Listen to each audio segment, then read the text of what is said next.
মই এটাই ৰিকুৱেষ্ট কৰিম গুৱাহাটী আৰু অসমৰ মানুহক যে গধূলি কামাখ্যা মন্দিৰত একো নাথাকে, মন্দিৰটো বন্ধ থাকে। এই যে গধূলি আমি ৰাতি এটা মন্দিৰৰ ওপৰত যাওঁ, আমি নামি আহোঁ, সেই কামটো কৰিব নালাগে, কাৰণ গোটেই ৰাস্তাটোত ভূস্খলন হৈ আছে। গতিকে আমি যদি অহা যোৱা কৰোঁ ৰাতি, সাডেনলি কিবা এক্সিডেণ্টৰ আমি সন্মুখীন হ'ব পাৰোঁ।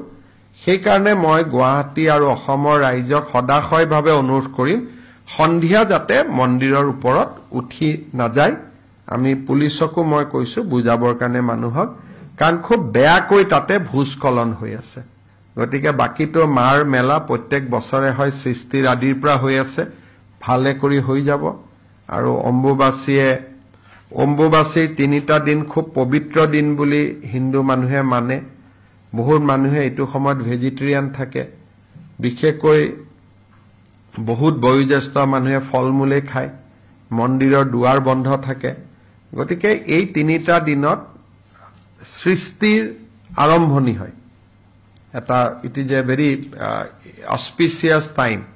গতিকে এইকেইটা দিন মানুহে মাক চিন্তা কৰক, মায়ে আশীৰ্বাদ কৰিব।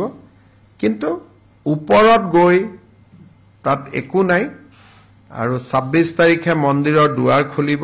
আমি কোনো VIP তাত নাযাওঁ 26 তাৰিখেও, 27তো নাযাওঁ।